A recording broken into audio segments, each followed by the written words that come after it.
Bien, entonces, ¿qué vamos a ver acá? La clasificación. ¿Cómo se ordenan, ¿sí? ¿En base a qué? Los seres vivos. ¿Mm? ¿Cuál es la necesidad de la clasificación y cómo se van clasificando? La necesidad de la clasificación en realidad es para poder estudiarnos y para saber evolutivamente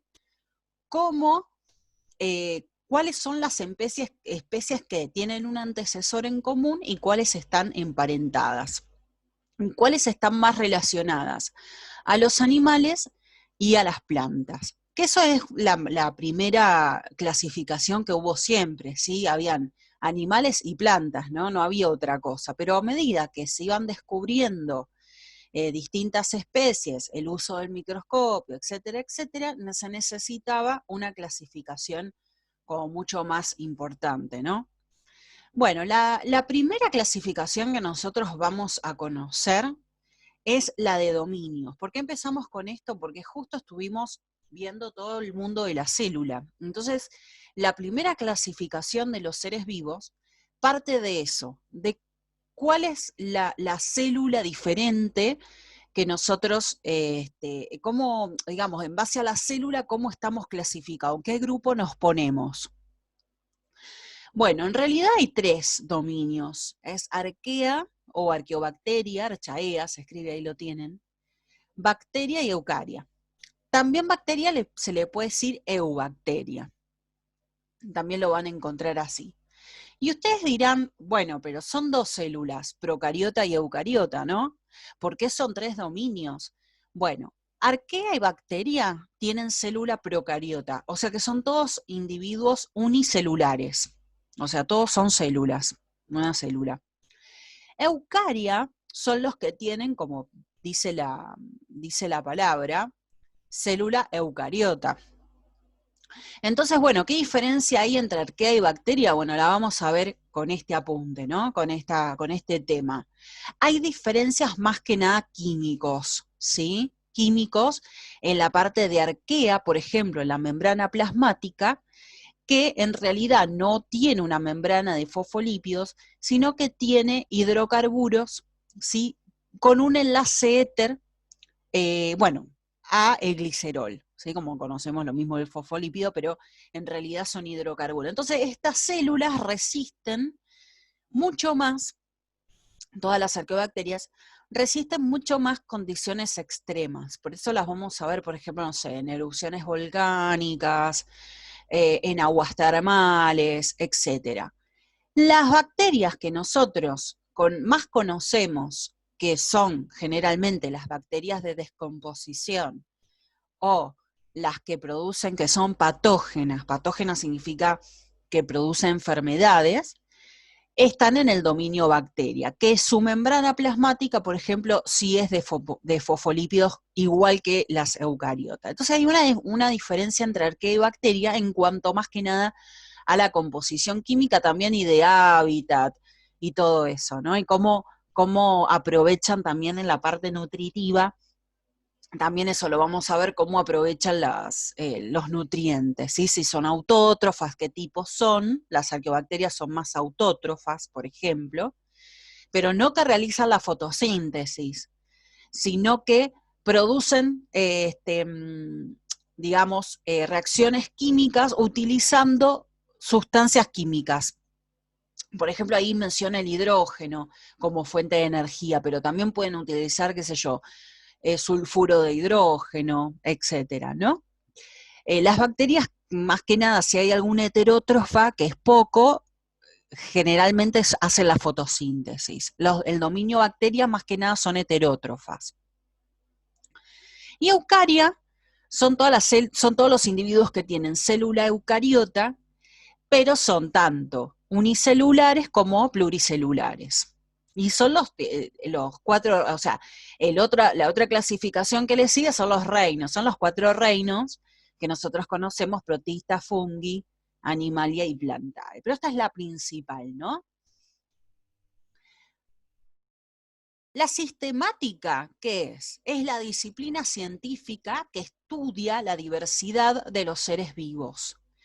en un intento de construir un sistema ordenado de clasificación de los organismos. ¿Sí? Eso es lo que significa sistemática, es un estudio, ¿no? Es una disciplina científica que va a estudiar cómo se clasifican todos los seres vivos en esos 3 dominios. Es para que sea más ordenado, como dice ahí, y para poder estudiarlo, para poder comercializarlos, para saber cómo y de qué se trata un organismo. Cómo está, qué sé yo, qué características tiene, todo, ¿no es cierto? La taxonomía, son 2 términos distintos, que obviamente están emparentados, pero hay que saber qué diferencia tienen, es el sistema jerárquico, ¿sí? No es un estudio, sino que la taxonomía empieza con ese dominio y termina con la de la especie. O sea, es la clasificación, ¿no? Y consiste en clasificar a las especies en grupos dentro de grupos, ¿no? Por ejemplo, vamos a tener las categorías y vamos a tener los taxones. Categorías serían el dominio, el reino, la familia, el orden. A ver si los tengo por acá. Acá está, por ejemplo. Estas son las categorías. Por eso les digo grupos adentro de grupos. Ven que está el dominio principal, después el reino, que está dentro del dominio. Y dentro del reino tenemos distintos filos o divisiones. Filos se le nombra mucho a los animales. Esta categoría se dice filo. En cambio, división lo vamos a encontrar más en las plantas o en el reino protista. Dentro de filo o división es la clase. Dentro de la clase vamos a tener muchos órdenes. Ven que es grupos dentro de grupos, ¿no? Adentro del orden la familia, adentro de la familia el género y adentro del género la especie, que la especie es la última categoría. Esos son los nombres de las categorías, pero dentro de las categorías vamos a encontrar los taxones. Los taxones son los nombres que se le da a las categorías específicas de cada organismo, ¿no? De cada especie. Por ejemplo, la categoría género tenemos el taxón Homo. Y por ejemplo, en la categoría especie tenemos el taxón Homo sapiens. Una categoría es el dominio y un taxón es Arqueobacteria, bacteria y eucaria. O sea, como si dijera, bueno, a ver, ahí sale la relación, ¿no? La metáfora. En geografía, país, provincia, ciudad serían las categorías. Argentina, Brasil, qué sé yo, Buenos Aires, Mendoza, Tunuyán, serían los taxones, como para que se entienda la relación. Entonces los taxones están en las categorías. ¿Y qué es carácter taxonómico? Carácter taxonómico es cualquier característica que tiene el organismo que lo hace perteneciente a ese taxón, ¿sí? Por ejemplo, dice ahí la presencia de patas articuladas en un cangrejo, ¿sí? Hace que esa característica lo hace que pertenezca al taxón que se llama artrópodo, ¿sí? Entonces el carácter es una característica, el carácter taxonómico, para que esté dentro de un taxón. ¿Y qué es la categoría taxonómica? Es el nombre de un grupo de organismos que comparten los mismos caracteres taxonómicos, ¿sí? O las mismas generales. Por ejemplo, la superclase hexápoda es una categoría taxonómica, ¿no es cierto? ¿Por qué? Porque agrupa, es un grupo, ¿sí? Agrupa a todos los organismos que son invertebrados, bueno, que se les suma, tienen patas articuladas, tienen 3 pares de patas. Por eso se llaman hexápoda, superclase hexápoda. Es como para que tengan una definición, ¿sí?, de estas palabras que son nuevas y aparecen justamente ahora. No la habíamos visto. Entonces, en conclusión, carácter taxonómico son las características de un animal, de una planta, de un, qué sé yo, de un protozoo. La categoría taxonómica es el grupo de organismos que comparten esas características iguales, similares. ¿Cuántas son las categorías taxonómicas? Son 7 las categorías que son las primarias, que se le dice, ¿no? Las principales. Bueno, que son reino, filodivisión, clase, orden, familia, género y especie. ¿Sí?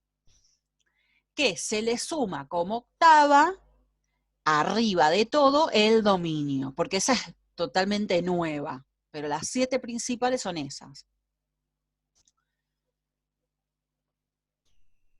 En botánica, como yo les comentaba, se dice división en vez de filo, porque en botánica se le sacó, digamos, antes se estudiaba totalmente, bueno, igual se sigue estudiando diferente a lo que es las bacterias y los animales, más en zoología se usa filo, ¿sí? Entonces van a ver esa diferencia cuando hablen de las categorías de una planta o de un animal. Regla memotécnica, entonces, si les gusta las reglas memotécnicas, para el que les gusta, el rey es un filósofo de mucha clase que ordena para su familia géneros de buena especie. Si les gustan las reglas memotécnicas. Yo no soy muy partidaria porque hasta me olvido de las reglas memotécnicas, entonces estoy peor. Pero para el que se acuerda, tiene memoria, está bueno, porque ahí te ves el reino, la clase, el orden, la familia, el género y la especie. Y después tenés la reina es una diva de mucha clase que ordena para su familia géneros de buena especie. Y ahí tenés división, en vez de filo, ¿sí? Acá falta subrayar ahí, acá también. Pero bueno, la cuestión es que hay que estudiarse estas categorías taxonómicas: dominio, reino, filo, división, clase, orden, familia, género y especie. Y acá tenemos el del Homo sapiens, ¿no? Reino animalia, filo cordata, que tienen un montón de características. Ustedes ya por ahí mirando algunas se van a dar cuenta sin haber estudiado nada. Cordata son todos los cordados, todos los que derivamos de una notocorda, que es una parte anatómica, que en los seres humanos lo tenemos en la columna vertebral, en los discos intervertebrales, ¿sí? Pero todos los que tenemos una columna vertebral y un cordón, en realidad un cordón nervioso, estamos todos en el filo cordata. Pero es amplio, imagínate. En la clase mamalia, ¿quiénes somos? Todos los mamíferos. El orden primates, todos los primates, con muchas características. Familia Hominidae, ya es muy específico. Género Homo, que ya somos los únicos en este momento en este planeta. Y especie, en realidad es Homo sapiens, ¿sí? La especie, no es que se sapien solos. Y por ejemplo, esa hay que estudiarla, la del Homo sapiens. Pero esta es un ejemplo, Escherichia coli, que es una bacteria. No hace falta estudiarlo, pero para que ustedes vean que también tienen sus características taxonómicas las bacterias, por más que estén en el dominio bacteria, ¿no?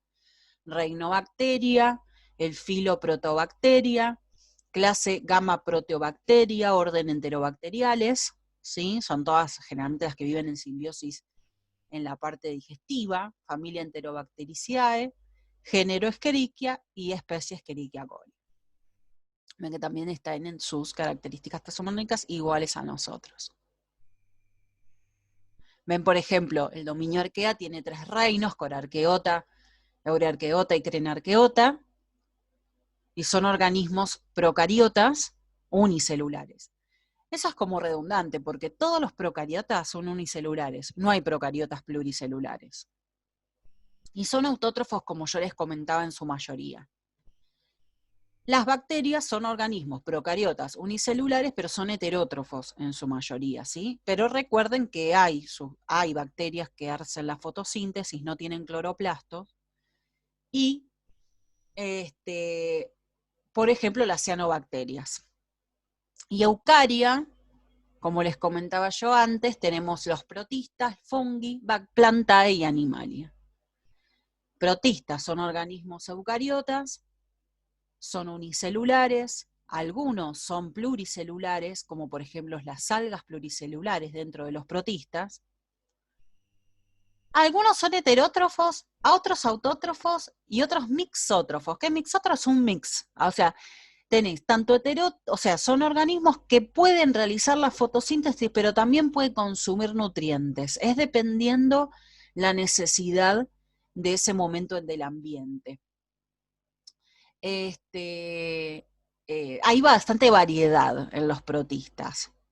Fungi son todos los hongos, son todos, la mayoría son pluricelulares, pero por ejemplo las levaduras son unicelulares y son todos heterótrofos.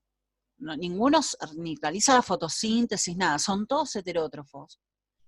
Plantae son eucariotas, ya todos pluricelulares y son todas autótrofas, fotosintéticas, y animalia somos todos pluricelulares y todos heterótrofos. Son como grupos más específicos. Entonces, en cambio, protista, como es todos los individuos, digamos, sencillos de los fungi, plantae y animalia, porque tenés los protozoos, las algas, y los mohos. Todos derivaron después de fungi, plantae y animalia, pero bueno, es bastante amplio el protista. Ya lo vamos a ver. Profe, Decime. un ejemplo de mixótrofo, ¿qué sería? Por ejemplo, Eulena. Eulena es un protista, es un protozoo, que es heterótrofo, pero también tiene cloroplastos. Entonces, cuando no hay nutrientes en su hábitat, que generalmente es medio acuoso, lo que hace es realizar la fotosíntesis con la luz del sol, porque generalmente viven así como en la superficie de los océanos. Entonces realiza la fotosíntesis. Eso sería mixótrofo. El género Eulena es como el más, digamos, famoso. O sea, según el ambiente puede realizar la fotosíntesis, si no, no la hace. Tiene algunos cloroplastos.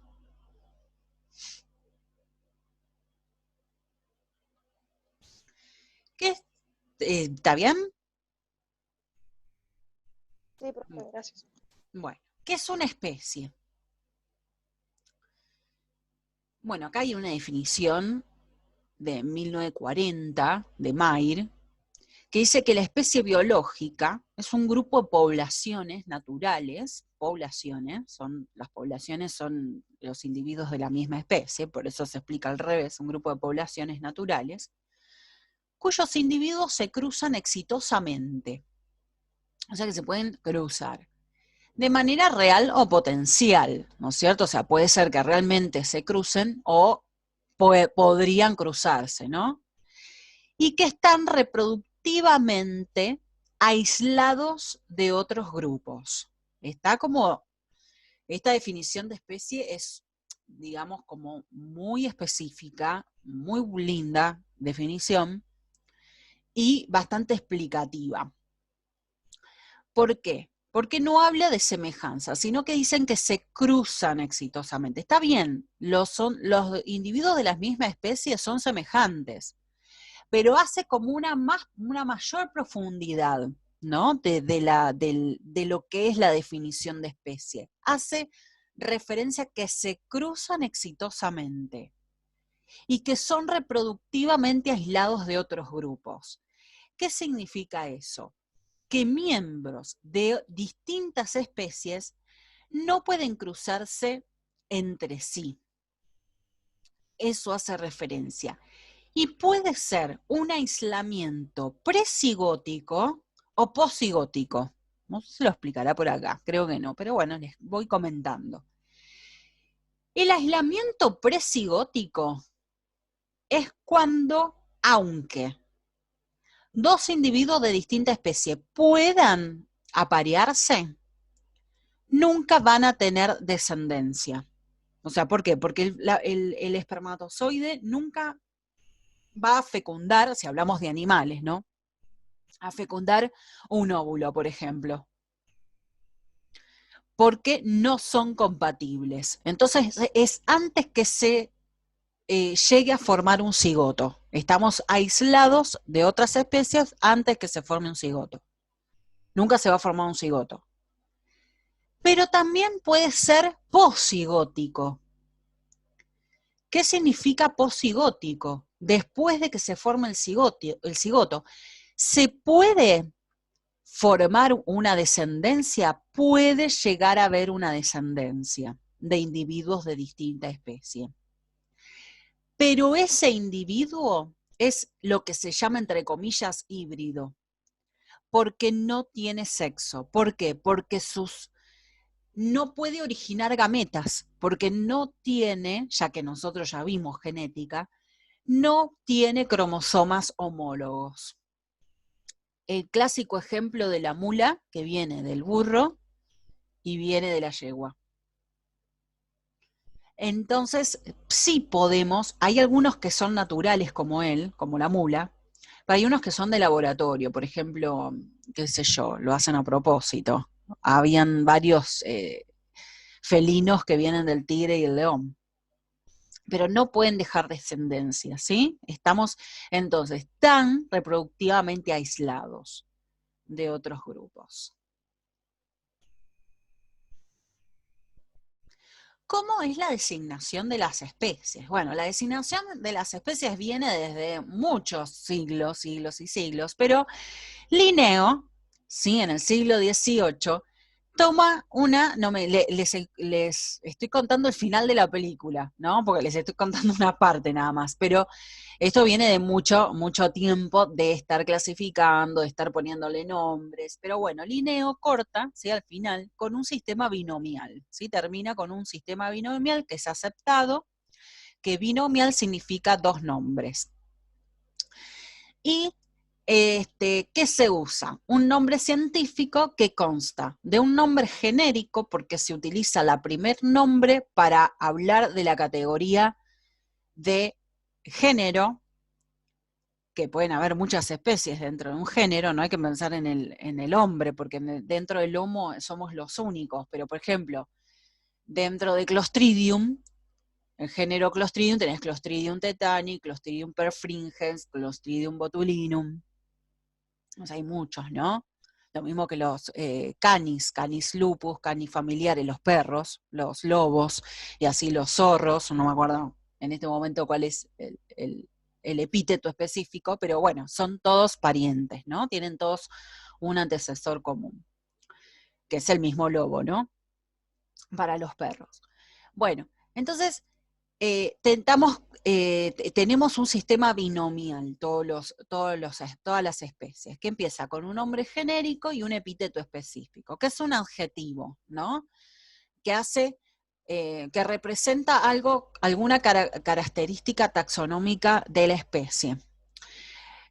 A veces no lo podemos observar muy bien porque ese nombre está en latín. Entonces es como medio complicado estar traduciendo. Algunos, como el español deriva del latín, es como que es tan parecido que a veces nos dice qué característica tiene, pero a veces no tiene nada que ver. Así que bueno, eso, eh, digamos que a veces se ve, se sabe la traducción del epíteto, a veces no. Pero bueno, se puede buscar, ¿no es cierto? Por eso Linneo lo colocó en latín porque era el idioma universal y también una lengua muerta, o sea, se siguió con esa nomenclatura porque después fue una lengua muerta que bueno, para todo el mundo es igual, ¿sí? Son lenguas que no se usan más, entonces se usan exclusivamente para algunas designaciones, en este caso de la nomenclatura binomial. Bueno, entonces Linneo decía que había que escribirlo en cursiva, ¿no? A las especies. Pero bueno, después con la llegada de la imprenta, etcétera, se permite escribirlas en imprenta, pero lo van a ver siempre con la letrita inclinada, ¿sí? Como que hace referencia a que hay una a una diferencia con el texto, que eso es lo que quería Linneo. El nombre genérico está escrito siempre con la primera letra en mayúscula, ¿sí? Y el epíteto específico en minúscula. Y siempre hay que poner drosofila primero, en este ejemplo, ¿no? O sea, el nombre genérico primero y luego el epíteto específico.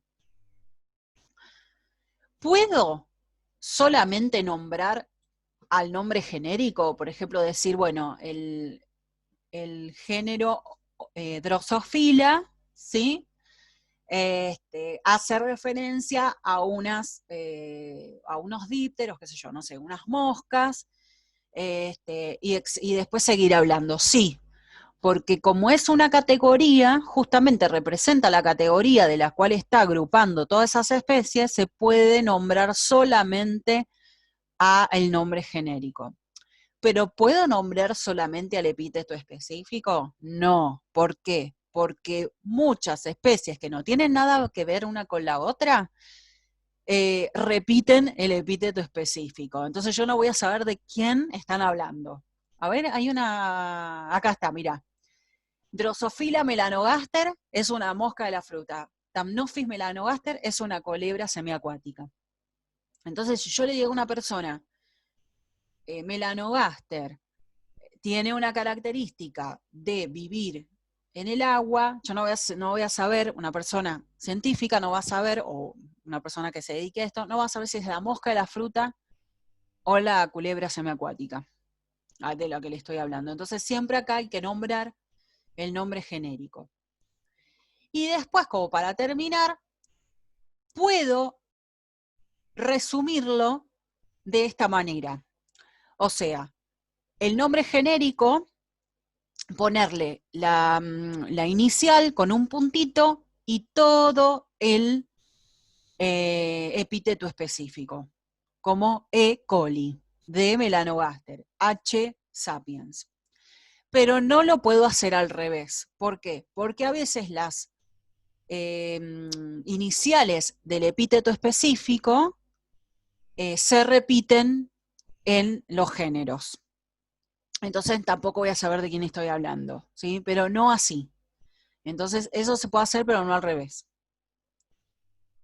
Eso como para darles un pantallazo porque es importante. A veces uno no le da bolilla a la nomenclatura binomial, pero es importante a la hora de hablar de ella o hablar de alguna especie, ¿sí? Para no cometer errores.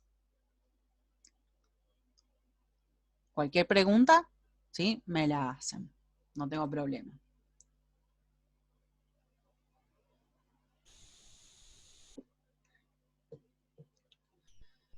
Bueno, como les comentaba, la historia de la clasificación es bastante antigua, empieza con filósofos como Aristóteles,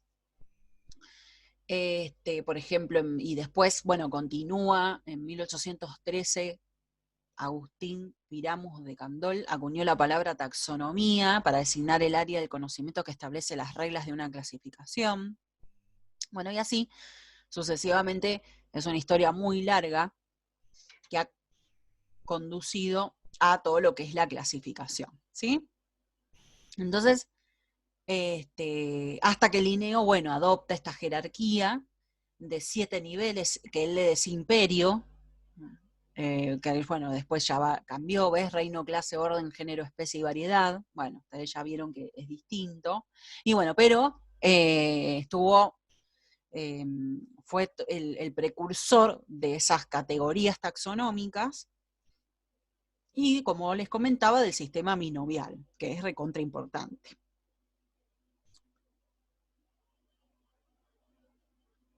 Bueno, ¿cuál es la unidad básica de identificación? La especie. Acá lo hacemos al revés, ven que vamos de especie a dominio.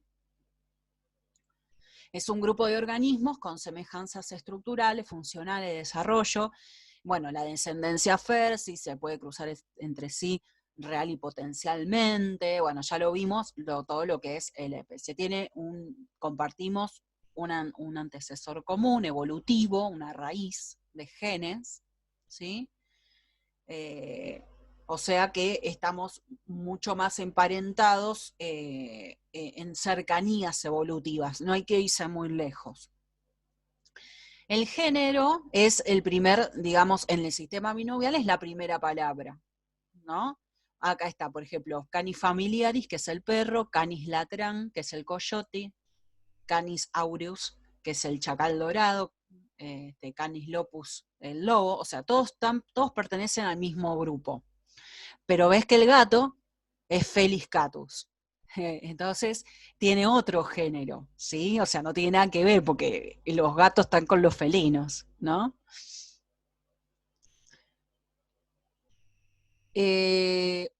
Después que viene toda la relación de géneros que están relacionados entre sí con características taxonómicas constituyen la familia. La familia constituye órdenes, clases y, bueno, como lo vimos, divisiones, filos. Que ahí ya vamos a ir viendo distintas categorías y todo lo vamos a ir viendo de a poquito.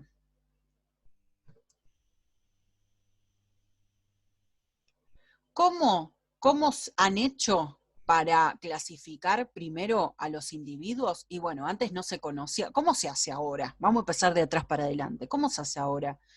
Y ahora se utiliza para clasificar a los individuos y no se sabe de dónde provienen, con el ADN. O sea, no van a perder tiempo en otra cosa, ¿sí? Está el ADN mitocondrial, que es mucho más antiguo, da una información evolutiva, el ADN mitocondrial, y también el ADN y el ARN, ¿no? De los individuos. Por eso directamente, para saber la evolución y las características taxonómicas en el cual van a colocarse, en qué grupo se van a colocar, directamente se utiliza. Pero ¿cómo se hacía antes? ¿Sí? Y que se sigue usando, obviamente, pero bueno, junto con la parte genética. Se utilizaban las homologías. Las homologías son la relación que existe entre dos partes orgánicas diferentes cuando sus determinantes genéticas tienen el mismo origen evolutivo, ¿sí? O sea, a ver acá, para decirlo así más en criollo, a ver, ¿qué sería? Bueno, a ver, el humano, el perro, el pájaro y la ballena, ¿no? Son individuos que obviamente son de distinta especie, pero todos tienen una característica en común, ¿no es cierto? Son caracteres y características que son homólogas. ¿Qué son los huesos? ¿Sí? Por ejemplo, acá que muestran el húmero, el radio, el cúbito, ven que son iguales, no iguales, perdón, porque no sería tan exactamente iguales, sino que son semejantes. Pero en el humano, ¿para qué sirve? No caminamos con los brazos, o sea, tomamos cosas. El perro para caminar, ¿no? El pájaro para volar, es parte del ala. La ballena para nadar. Pero todos son características y son huesos parecidos entre sí. Son muy parecidos. ¿Por qué es eso? Porque venimos de un ancestro común, ¿sí? Venimos de un ancestro común. Aunque los pájaros son aves, pero hay un ancestro anterior. Entonces, esas son las características homólogas. Tal vez no tienen la misma función, pero tienen muy parecida la parte anatómica. Los huesos son muy parecidos entre sí. Mismo porque la ballena también es un individuo que era terrestre y luego fue al agua, ¿sí? Entonces también esos huesos los mantuvo, no se le fueron, esos caracteres homólogos. En cambio, también se ven características análogas, ¿sí? Se evalúan, a diferencia de la homología, evalúa las semejanzas existentes entre órganos de animales de especies distintas, pero de acuerdo a su funcionalidad. O sea, que es al revés. Bueno, no hay dibujito. Ah, sí, a ver, no, esto es lo que hablábamos recién, ¿ves? Que también son características homólogas. El cocodrilo, el cuervo, la ballena, caballo, humano, todas características homólogas. Pero, por ejemplo, el cuerpo o la morfología de un delfín o de una ballena y de un tiburón, de los peces. Esas son características análogas, porque son características que no son de antecesores comunes, sino que es por convergencias evolutivas. ¿Qué significa convergencia? Es porque tienen que nadar en el agua. Entonces, tienen la misma función, pero no son que vienen de un antecesor común, sino que es por el ambiente que ha influido en esa forma de la ballena y el tiburón y todos los peces. El tiburón es un pez y la ballena es un mamífero. Está muy diferente, como por ejemplo las alas de los insectos y las alas de un ave. Es la misma función, pero si uno lo ve anatómicamente, no tiene nada que ver una con la otra. Esas son analogías. Entonces, homología es la expresión de una misma combinación genética que se supone de un antepasado común, y una analogía, por el contrario, es una estructura semejante a otra que tiene la misma función, pero cuyo desarrollo embrionario y origen son diferentes. No presentan un antepasado común. Es una convergencia evolutiva, que se llama, que lo vamos a ver en evolución. Y ahí tienen más ejemplos. Bien, me quedan 2 minutitos.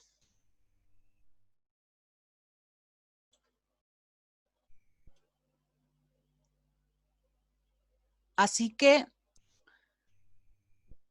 les propongo un poquito de trabajo práctico. Así retomamos 6:30, ¿sí? Punto 1, que es la taxonomía. Dice punto 2, en la bacteria Escherichia coli, cuál es el género y la especie, o sea, son fáciles, ¿sí? Acá tienen un cuadrito, ¿sí? De las categorías y subcategorías, guarda, si tienen el Google, lo pueden buscar. Acá hay una subfilo ni superclase, fíjense si corresponde, porque no, creo que no está en la fotocopia, sí los demás. Bueno, y si tienen tiempo, el 4 y el 5. Lo pueden hacer. Y volvemos a las 6:30. Tienen 20 minutitos para la otra videollamada. Así que las dejo y les mando la invitación de la otra videollamada. Bueno, profe. ¿Dudas hasta acá? Ahora pongo a ver si no activan el micrófono, ¿por qué no? Bueno. ¿Podemos revisar el 3? Dale. Hasta acá la mía. Iba a poner otra cosa, si estoy en la misma. Bien, ¿cuáles estarán mal? Vamos directamente. Yo no. O sea, ¿Cómo lo hice hiciste? todo de vuelta. Ah, bueno. Bueno, el dominio. Eucaria. Uh-huh. Bien, ahí está mal. Lo leo. Uh-huh. Léelo. Eucaria, animalia, cordados, tetrápodos, vertebrados, mamíferos, primates, homínidos, Homo y Homo sapiens. Está bien. Esas son las dos que estaban mal. Uh-huh. Estaría mal el dominio, porque es Eucaria, y el reino es animales o animalia. Y la familia y el género están dados vuelta. Lo demás está todo bien. Está perfecto. Muy bien. Sí, yo sabía que eran 2. No me acordaba cuáles eran, pero me acordaba que eran 2 solitas, nada más que estaban mal.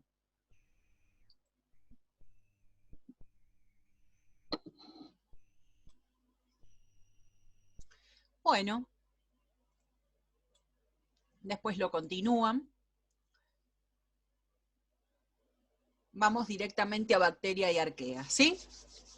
Hablo un poquito después en la fotocopia, van a ver de algo de evolución, pero lo paso porque lo vamos a ver en evolución. Así que lo vamos a ver bien detalladamente. Lo que pasa es que acá se cruza un poquito lo que es evolución y diversidad biológica, porque está emparentado, obviamente, pero me quiero enfocar a diversidad biológica, ¿sí? Algunas de las dos supuestamente va a rendir para tecnicaturas. Yo no. Yo voy a rendir para medicina y para tecnicatura. Bueno, en tecnicatura evolución no está, así que directamente lo pasamos al final. Así primero te enfocás en lo de tecnicatura, que es lo primero, y después vas con el tema de medicina, que se rinde después. Bueno, por eso, vamos directamente a procariontes. Bueno, sabemos que los procariontes, ya sabemos cómo son las células, ¿sí? Son los primeros individuos sobre la Tierra, ¿no? Que se crearon porque, bueno, había una atmósfera con muy poco oxígeno, casi nada, ¿no? Entonces con dióxido de carbono, nitrógeno, hidrógeno, vapor de agua, entonces se creía que esos primeros microorganismos pueden haber sido termófilos, que son que viven con altas temperaturas, anaerobios, algunos fotosintetizadores, y bueno, esos fotosintetizadores empezaron a originar mucho más oxígeno, ¿sí? La fotosíntesis originó oxígeno sobre la Tierra que dio origen a todos los individuos del planeta. Bien. Bueno, sabemos que la clasificación de las bacterias, de los procariotas, están en dos dominios, entonces, arquea y bacteria. Los dominios bacteria tienen muchos reinos que no los tienen que estudiar, por eso no los pusimos, porque son un montón. Pero arquea tiene estos tres nada más, corarqueota, euriarqueota y crenarqueota, por eso los pusimos, porque son tres nada más. Y son, como yo les comentaba, autótrofos en su mayoría, quimiautótrofos, son los que realizan no la fotosíntesis, sino que reacciones químicas con otras fuentes de energía. Y bacterias generalmente son heterótrofos, en su mayoría. Hábitat, hay distintas formas, digamos, millones de hábitat de las bacterias porque hay tanto formas aerobias como anaerobias. Aerobias es que pueden vivir viven con oxígeno, y anaerobias pueden haber de dos tipos, aerobias facultativas y anaerobias estrictas, ¿sí? que viven sin oxígeno. Anaerobias facultativas que pueden o no, y viven en aguas dulces, aguas saladas, zonas calientes, zonas frías, distintos tipos de terreno, o sea, están en todos lados, distintas temperaturas, hay unas que resisten mucho más temperaturas que otras, como Clostridium, por ejemplo. Viven en el sistema digestivo de mamíferos, insectos, moluscos, en las vías urogenitales, respiratorias, en la sangre, o sea, es una cantidad de hábitat increíble, ¿no? De los procariotas. Y son muchos, tienen distintas características. Por ejemplo, las del dominio bacteria, como yo le decía, es descomponedoras. Son contaminantes de alimento y descomponedoras de materia orgánica. Y otras, por ejemplo, causan enfermedades en los animales, en los seres humanos. Hay algunas, por ejemplo, las arqueobacterias viven ya, habitan, no es que no habitan en nuestras condiciones, pueden haber arqueobacterias, pero en condiciones extremas vamos a encontrarlas a ellas solas, se les permiten habitar. Por ejemplo, temperaturas mayores de 100 grados o muy frías, inferiores a 0 grados, pHs extremos, muy salinas. Por eso les dicen halobacterias, por ejemplo, se encuentran en lugares muy salados como el Mar Muerto, esas se llaman halobacterias, halo significa sal. O muy frías, psicrófilas, muy frías, por ejemplo, en los glaciares. Hipertermófila, es muy caliente, con zonas de actividad volcánica. Bueno, entonces, diversos ambientes ocupan estas bacterias y arqueobacterias. hasta en pantanos, bueno, etcétera. El tamaño de las bacterias es muy pequeño, de menos de 10 micrómetros, ¿no? Son muy pequeños, 1 a 10 a 30 micrómetros. Entonces, por ese gran tamaño se cree que pueden funcionar muy simplemente. Tienen una alta relación superficie-volumen. ¿Sí? Es alta si uno saca la relación, ¿no es cierto? Mucho más alta que la eucariota. Entonces, esta relación superficie sobre volumen lo que hace favorecer el intercambio de nutrientes, la permeabilidad, ¿sí? De la célula.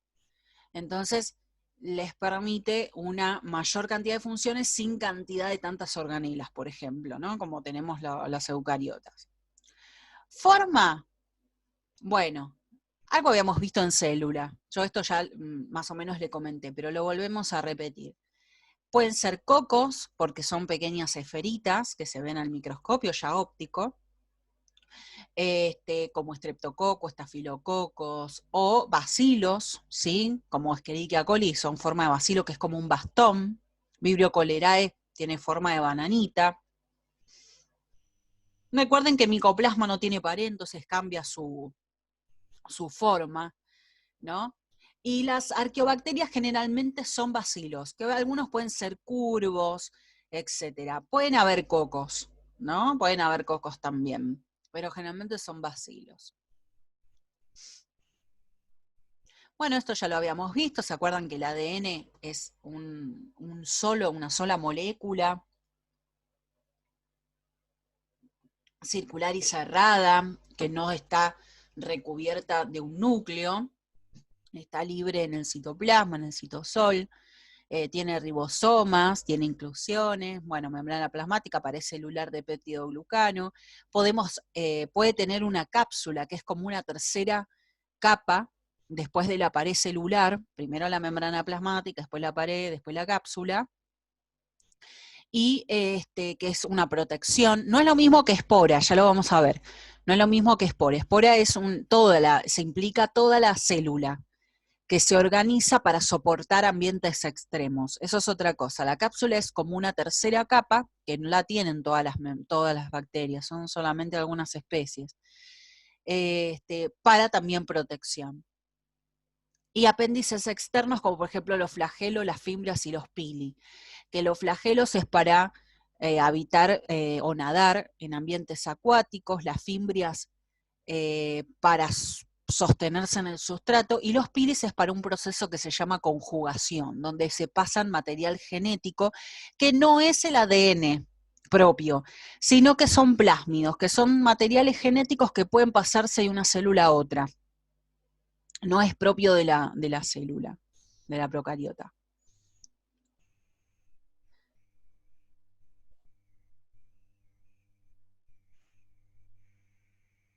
Bueno, ahí habla de algunas características, tienen ahí en el cuadrito para repasar. Los ribosomas, recuerden que puede tener una célula bacteriana, puede tener muchísimos ribosomas, 10.000 ribosomas que se agrupaban, ¿sí? Que era una diferencia con las eucariotas que se agrupan en polirribosomas. Tienen un tamaño 70S, unidades Sperber, que es propia de los ribosomas, que es una sedimentación en una ultracentrífuga. Bueno, se tiene esa unidad, son mucho más chiquitos que los ribosomas de la eucariota, y están formados por dos subunidades, 30S y otras 50S, sí que tienen distintas cantidades de proteína y RNA ribosomal.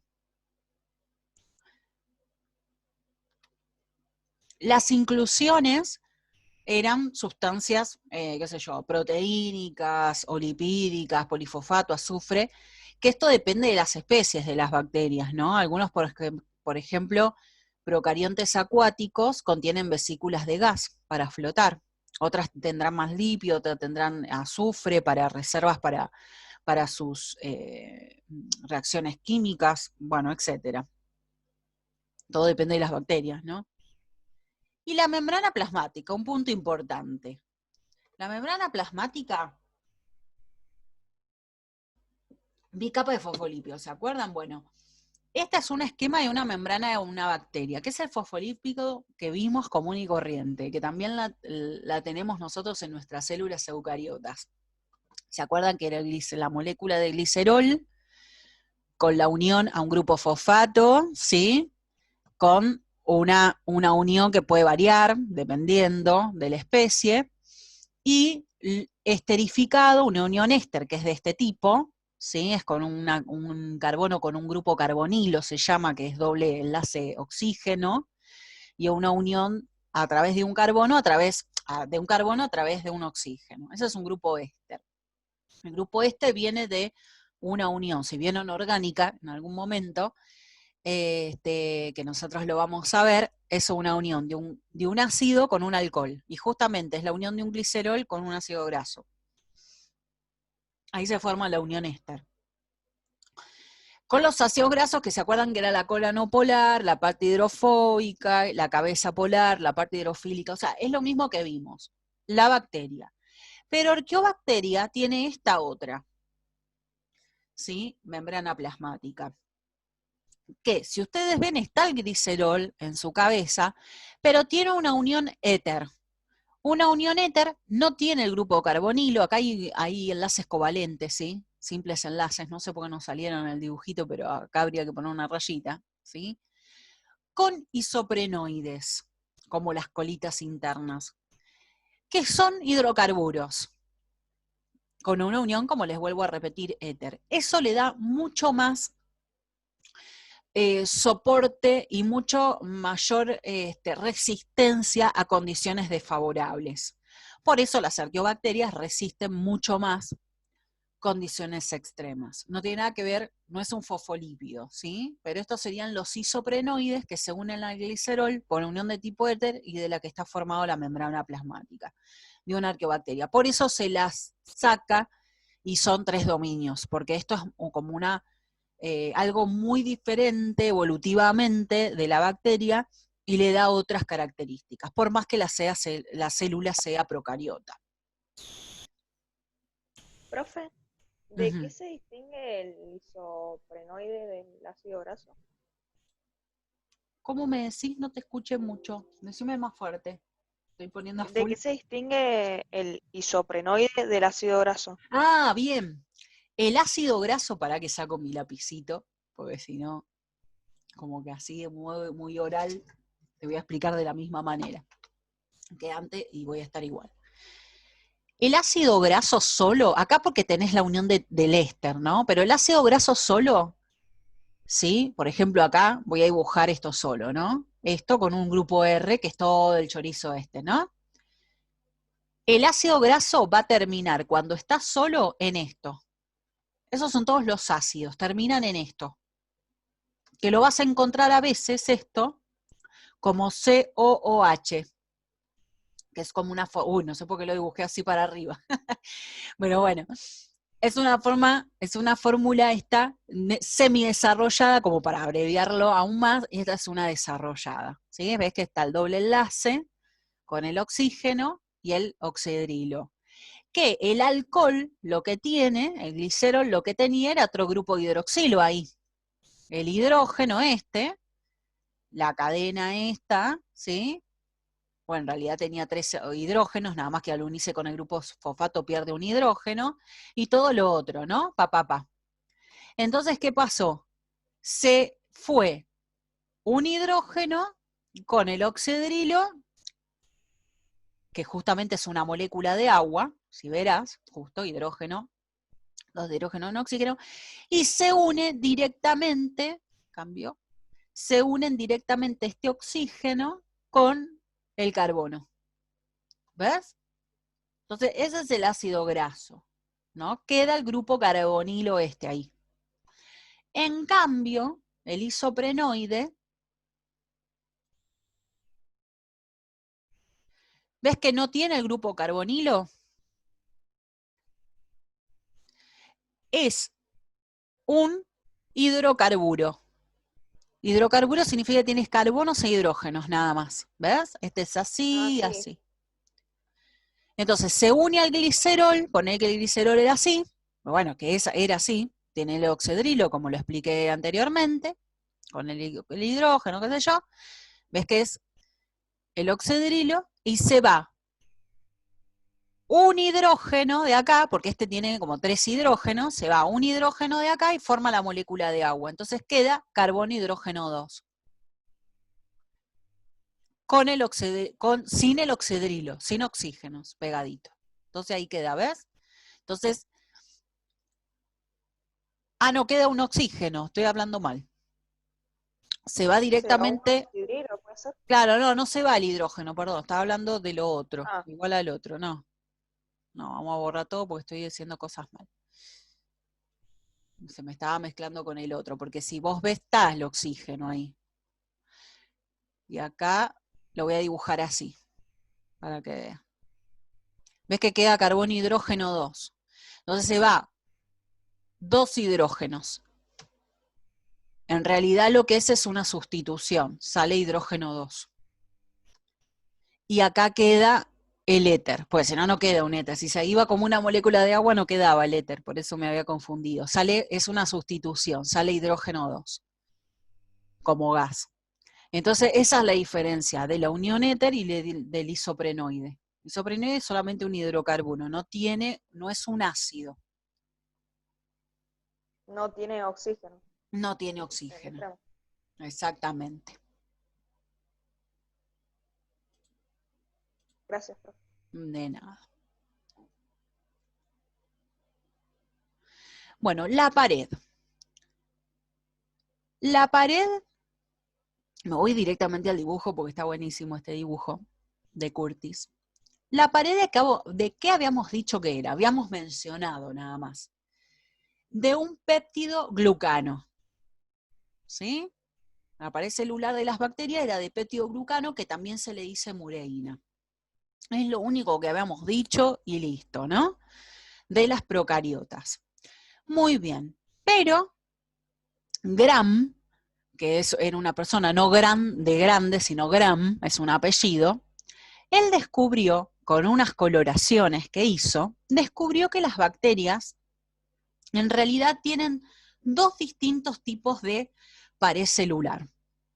Las 2 están compuestas de péptidoglucano, porque si no, no les hubiera dicho antes que eran de péptidoglucano, les hubiese dicho hay unas que tienen una cosa y otra. No, pero la composición química es de péptidoglucano, pero la estructura es distinta. Y acá se las estoy presentando, ¿sí? Hay unas, ya vamos a decir quién las tiene, cada una. Y para ustedes es muy importante conocerlas porque está relacionado a la forma en que enferman a la gente. Imagínate que si ustedes van a ser médicos o metidos, digamos, en la parte de salud, tienen que saber, ¿no? Viene todo por acá. Bueno, acá estamos viendo que tenemos la membrana celular, ¿no? Vamos a analizar la A, ¿sí? La pared celular A. Entonces tenemos la membrana plasmática, acá hay una proteína, ¿sí? Integral. Y después tenemos una pared de péptidoglucano. ¿Qué está representando esto? Que las moléculas de péptidoglucano están muy pegadas unas con la otra. No deja espacio, es como una pared de ladrillos, parece ahí. Cada ladrillito sería un péptidoglucano. Después tienen otras estructuras que son ácidos lipoteicoicos, ácidos teicoicos, polisacáridos, que hacen las veces también de, pueden actuar como antígenos, ¿sí? Para que las otras sustancias se unan a ella. Por ejemplo, un anticuerpo nuestro se puede unir a esos polisacáridos específicos, ácidos lipoteicoicos, teicoicos, para eliminarlos, ¿sí? Son, bueno, sustancias X que tienen las bacterias en su pared y en la membrana, porque mira, algunas vienen directamente de la membrana. La diferencia con esta es que también tiene la membrana plasmática, pero acá hay una diferencia, hay como 3 partes. Una que se llama periplasma, que es peptidoglucano, pero miren cómo están las moléculas de peptidoglucano, separadas. O sea que hay un espacio. Ese espacio se llama periplasma, que tiene molécula de peptidoglucano, pero la separa otra membrana de fosfolípidos, como una segunda bicapa de fosfolípidos, pero entre medio hay un peptidoglucano. Que también vamos a encontrar proteínas, que se le dicen porinas, y otros lipopolisacáridos en su parte más externa, ¿no? Que también pueden servir como antígeno, etc. Pero todo esto es la pared celular, ¿no? Entonces, en la pared de las gram positivas, a esas células, a ese grupo de células, de bacterias, ¿no? Que tienen esta pared, se le dice gram positivas. No gram de gram mucho, sino que es gram el apellido. Vuelvo a repetir porque a veces piensan que es de grande, que son muy, muy buenas, gram positivas. No, es de un apellido gram y positivas porque le pusieron este nombre nada más, de positiva. Entonces es una capa homogénea y espesa, ¿no? De peptidoglucano, polisacáridos. La B, ¿cómo se le dice? Gram negativas, que tiene una pared delgadita, ¿sí? De peptidoglucano, y una capa exterior, una membrana externa, que es muy parecida a la membrana celular, que tiene lipoproteínas y polisacáridos. Y hay un periplasma entre medio, ¿sí? Hay un espacio. Bueno, esa coloración de Gram que utilizó este señor, en 1853 a 1938 vivió este hombre, sirve para diferenciar bacterias. Seguramente cuando ustedes tengan una materia que sea microbiología, lo primero que van a hacer es la coloración de Gram. Es como lo más básico, ¿sí? Que se hace. Que se colorean las paredes. Es una técnica. Bueno, la coloración de Gram, que es al tratar un preparado, ¿no es cierto?, con bacterias, con un colorante violeta, ¿sí? Se usa un fijador, alcohol y otro colorante contrastante, que puede ser rosado, rojo, ¿sí? Que es lo que más se usa. Entonces él descubrió que aparecían bacterias de color violeta y otras aparecían de color rosado. ¿Qué pasaba? Él le ponía los colorantes violetas, ¿no? Entonces, después, al ponerles el alcohol, el fijador y el colorante violeta, al ponerles alcohol, unas se decoloraban y otras quedaban de color violeta, siempre. Las otras se decoloraban y después, al ponerle el colorante de contraste, aparecían de ese otro color. Es como que se le salía el color violeta y aparecían de otro color. Y hay unas que quedaban de color violeta y no se les salía con el alcohol, ¿no? Entonces, las células que retienen el primer colorante y se tiñen de violeta y quedan de violeta, se llaman gram positivas, que es el primer dibujo, ¿no? Las que se les salía el alcohol, se lavaban con alcohol y aparecía el segundo colorante, se llaman gram negativas, ¿sí? ¿Por qué pasaba esto? Él se dio cuenta después. Claro, porque cuando se metía el colorante en el peptidoglucano, el color violeta, después con el alcohol era muy difícil de sacárselo. Entonces quedaban teñidas de color violeta. No quedaban, quedan teñidas de color violeta si se realiza ahora, ¿no? Y no, esta pared es muy débil, digamos, ¿no? Entonces, si yo le pongo el color violeta y después le lavo con alcohol, se va a salir. Entonces, por eso, rápidamente uno puede saber qué tipo de bacteria tiene con esta coloración. Y ahora vamos a ver, ¿eso se entendió? ¿Lo de la coloración? Bueno. Perfecto, bueno. Yo sé que si no me dicen nada es porque se entendió. Y ahora sé se relaciona, les voy a contar un poquito cómo se relaciona a las bacterias patógenas. No todas las bacterias son patógenas. Patógena significa que crea una enfermedad, que produce una enfermedad. No todas las gram positivas y las gram negativas producen enfermedades. Hay bacterias que son, por ejemplo, lácticas, que se utiliza para hacer yogur. O sea, hay bacterias que sirven para hacer alimentos. Otras bacterias son solo descomponedoras, otras realizan la fotosíntesis, o sea, no todas son malas, unas viven en simbiosis con nuestra piel, ¿sí? Y con nuestra, por ejemplo, las mujeres en la vagina, por ejemplo, que hacen que el pH y el medio sea apropiado, ¿no? Como en simbiosis con nuestro sistema digestivo, que sí o sí tiene que haber una flora bacteriana. Bueno, o sea, no todas son malas, pero las procariontes patógenos, digamos que son de dos tipos, producen toxinas, por eso nos enferman. Y esas dos toxinas pueden ser endotoxinas o exotoxinas. Endo, ya se le está viniendo a la cabeza seguro, que endo es dentro, y exo es que la sacan afuera, ¿sí? Bien, las endotoxinas son lipopolisacáridos, que son asociadas con la membrana externa de las bacterias gram negativas. ¿Vieron que tenía la membrana externa? Estas, que son las gram negativas. La membrana externa.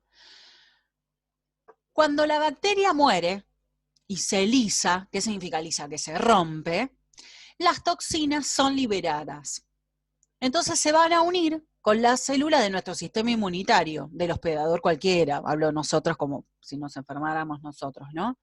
Entonces, los síntomas de esa enfermedad generalmente es la intoxicación alimentaria, que uno dice se intoxicó, que son las clásicos fiebre, vómitos, diarreas que uno tiene, ¿sí?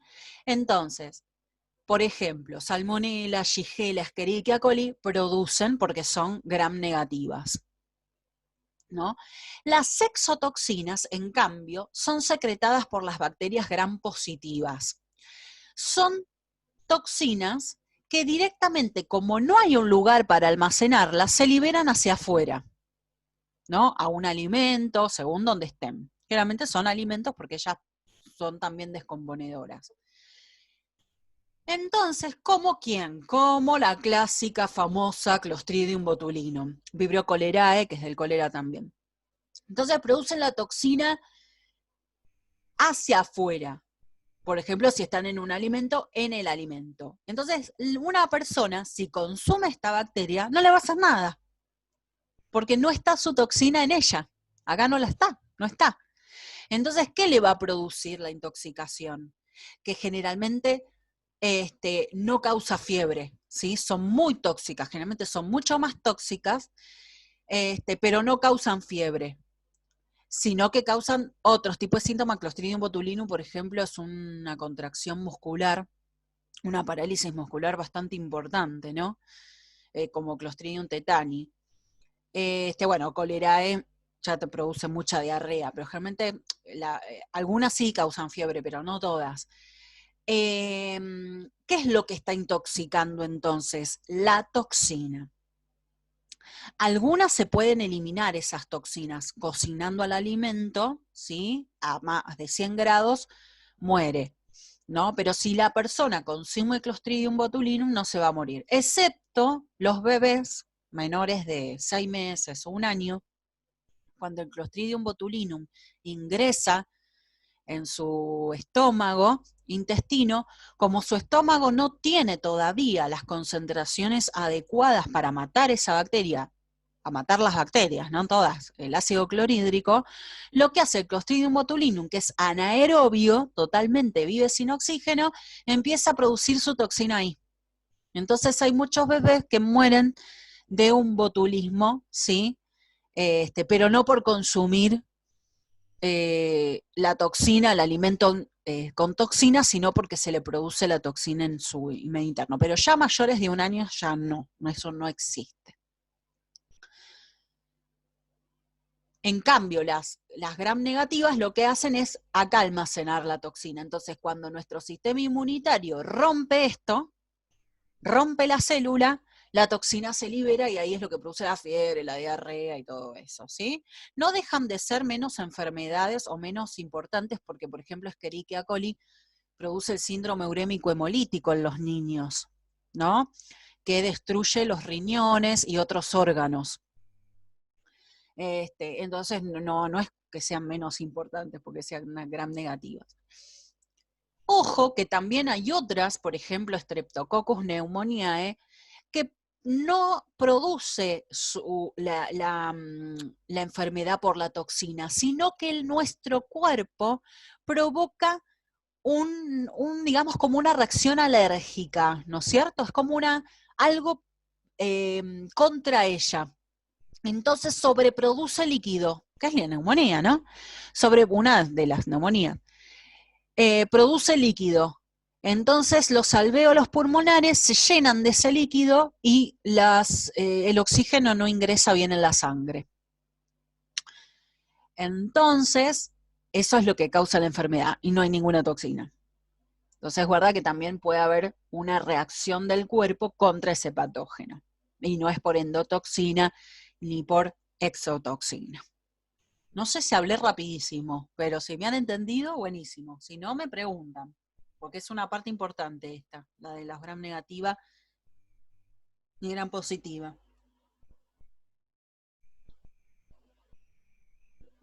Bueno.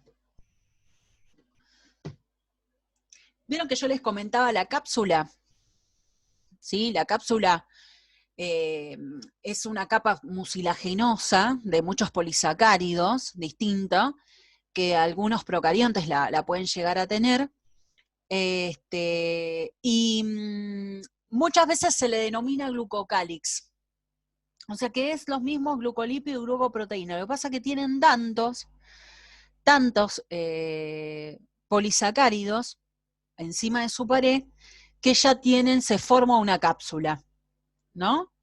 Y es un papel muy importante para también evitar la desecación de la célula, en lugares donde son ambientes muy secos. Entonces la cápsula es como que las protege de deshidratarse. ¿Qué otras estructuras vamos a encontrar? El clásico flagelo, que miren, el dibujo no tiene nada que ver al flagelo de la eucariota, ¿sí? Eso podemos decir que es una estructura análoga, porque tiene la misma función, pero la estructura no tiene nada que ver, ¿sí? De una con la otra. Estamos como muy diferentes, obviamente evolutivamente, por una primera célula, nada más. Y la proteína fundamental de los flagelos es la flagelina, ¿sí? Y está anclada, acá estamos viendo una gram negativa, por lo que sale periplasma, están ancladas en la pared celular por una serie de discos, ¿sí? De anillos, recubiertos obviamente y producidos, hechos, digamos, por distintas proteínas que tienen distintos nombres. La fimbria, todo es lo mismo. O sea, tienen un movimiento, como se ve ahí la flecha, de rotación. No es como nuestros cilios y flagelos que se mueven por una traslación. Esto es rotación. La fimbria es todo lo mismo, nada más que es para adherirse al sustrato, y los pilis son estructuras para la conjugación de este proceso, ¿no es cierto?, que se llama de conjugación, que es para conducir material genético que son los plásmidos, a través de una célula a otra.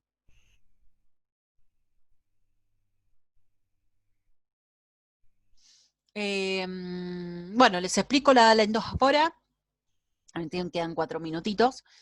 Las endosporas también son estructuras que no hay, está subrayado ahí para que se vea rápidamente, Arqueobacteria no tiene esporas porque ya su función, su membrana plasmática y su pared hacen que sea resistente, pero en bacteria, para ser resistente a las altas temperaturas, a la desecación, etc., necesita como una función extra, a las radiaciones, también a los ácidos, a los agentes químicos, y es formar una espora. La espora no es una capa, sino que toda la célula se convierte en espora. Se deshidrata, se hace como un gel, que ahora les voy a comentar. Entonces la célula soporta radiaciones ultravioleta, temperaturas extremas, pH, etc. Clostridium, el género Clostridium, forma esporas, por lo que es muy difícil matar a la bacteria. Por eso hay que hervir mucho tiempo el alimento, si es que vamos a hacer una conserva, o aumentar la presión del sistema y obviamente que va a subir la temperatura a 120, 130 y ahí las vamos a poder destruir, porque forman este tipo de estructura, ¿no? Tienen una capa que forma, que se convierte en exosporio, que es una proteína, y después le sigue un córtex, que es una corteza de la misma pared, del péptidoglucano, ¿no es cierto? Y el ADN se deshidrata, y todo lo de adentro de la célula se deshidrata, y como yo les comentaba, se convierte en un gel que se llama ácido dipicolínico, ¿sí? Con un poco por eso dice asociado con calcio, porque tiene calcio, ¿no? Que por eso le da gran resistencia al calor. Entonces, se convierte en espora. Cuando el ambiente es favorable, no es más calor, desecación, vuelven al estado que se llama estado normal o estado vegetativo, ¿no? Al estado vegetativo, que ahí ya se puede producir la toxina, todo, la célula. Bueno, Clostridium es el género por excelencia, por eso es tan difícil de combatir.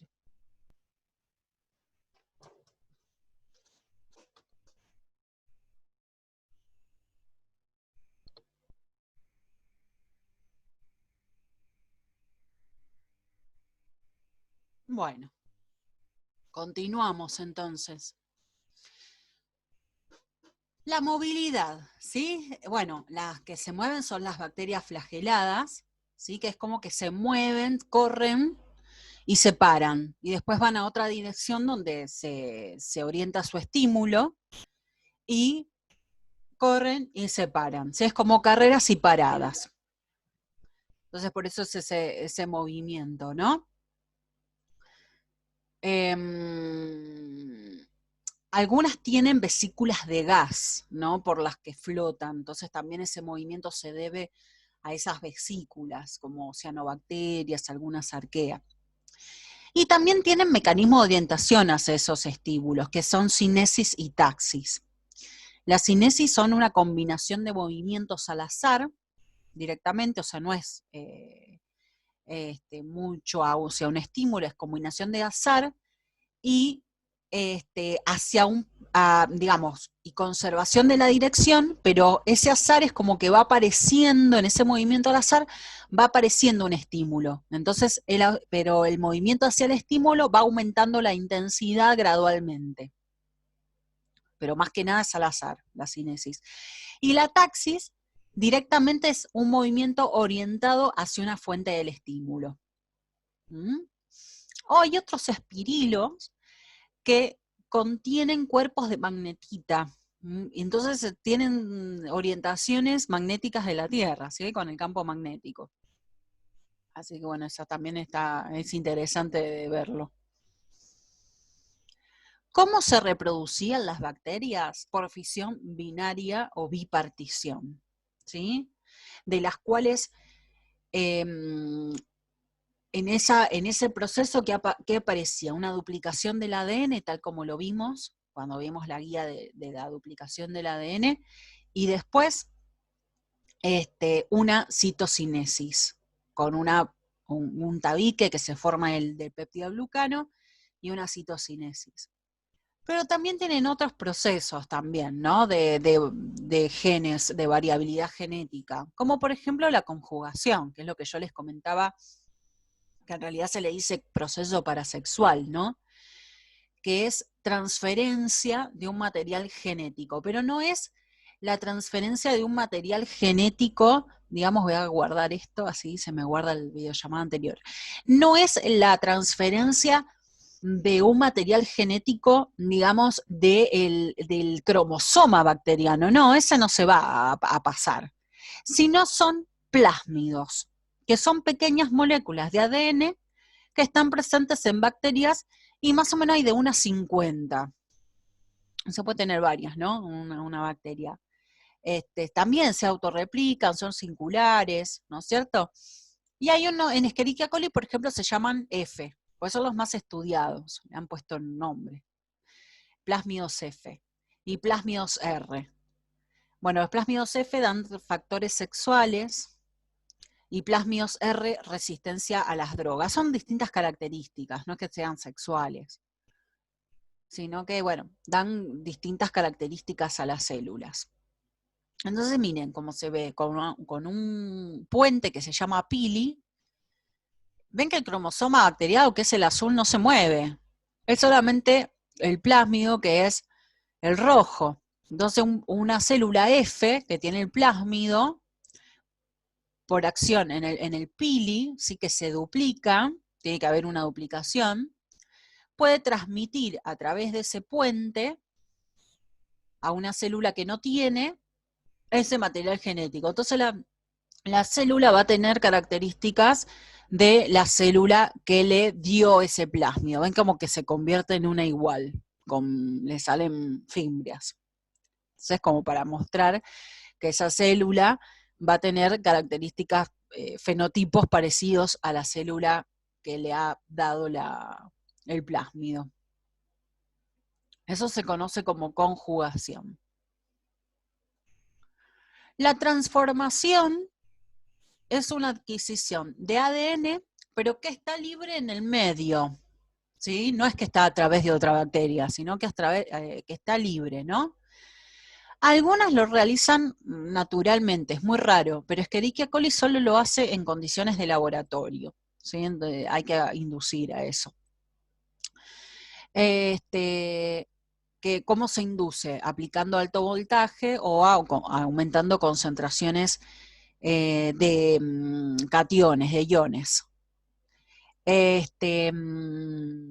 Entonces también ahí las células adquieren características de fenotípicas del ADN que están en el medio, ¿no?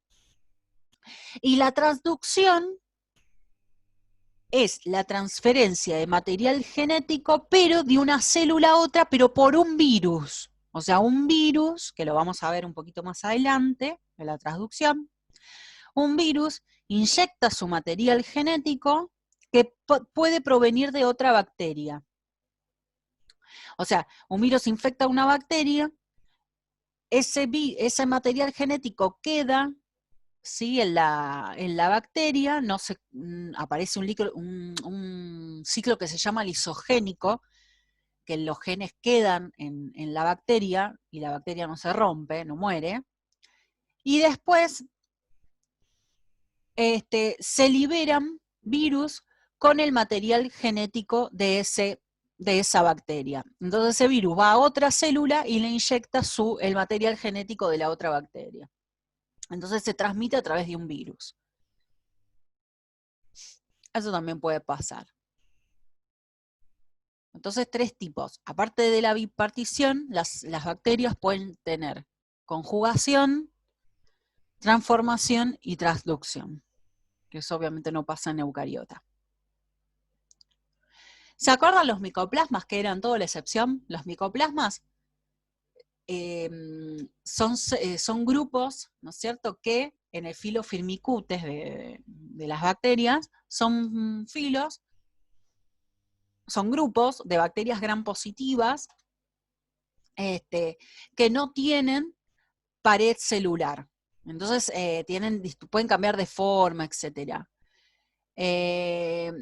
¿Por qué dirán se clasifican en las gram positivas y no tienen pared entonces? Porque tienen las características muy parecidas a las gram positivas y no se tiñen con la coloración de gram. Entonces, digamos que se las coloca en las gram positivas por eso, nada más. Pero en realidad no tienen pared. Y otra excepción que tienen es que tienen colesterol, ¿sí? Porque todos los individuos que en sus células no tienen pared, tienen colesterol. Por eso estas, al hacer una excepción de que no tienen pared, tienen colesterol. Bueno, acá se habla un poquito del uso de antibióticos. Estas cosas, estos recuadros en azul es porque generalmente son sacados de la guía de medicina en el cual están explicados, y bueno, hay que estudiarlos bien, porque ellos lo ponen. Para hacer referencia y un poquito lo que son los antibióticos, como es un mecanismo para matar, ¿no es cierto?, bacterias, pero el antibiótico utilizado generalmente, que es la penicilina, no proviene de bacterias, sino que es sintetizada por un hongo, que es Penicillium notatum. Entonces fue el primer antibiótico conocido. Ahora hay un montón, ¿no? Un antibiótico es una sustancia química que es producida, ¿no?, por un individuo, por un organismo vivo. Y entonces inhibe el crecimiento de microorganismos. Bueno, fue descubierta por Fleming en 1928. Hay otros antibióticos que son producidos por bacteria, ¿sí? Y también por otros hongos. No es que solamente existe la penicilina, pero claro, fue esta la primera descubierta. Son efectivos porque interfieren, como decía ahí, en un proceso del patógeno. Puede ser que inhiban la pared celular, inhiban la síntesis proteica, entonces ahí interfieren en el crecimiento de la bacteria y no en el hospedador, no en nuestras células, por ejemplo, si nosotros tomáramos un antibiótico. Por eso no nos hace mal el antibiótico. Pero sí, los antibióticos ofrecen resistencia a mutaciones espontáneas en las bacterias. Entonces, por eso no hay que abusar de su consumo. ¿Por qué? Porque vamos matando a todas las que son vulnerables, y ¿quiénes quedan? Las resistentes. Porque siempre alguna de las bacterias va a tener la variación o la mutación al azar de la resistencia a ese antibiótico. Entonces se genera una cierta resistencia, por eso los antibióticos son administrados bajo receta.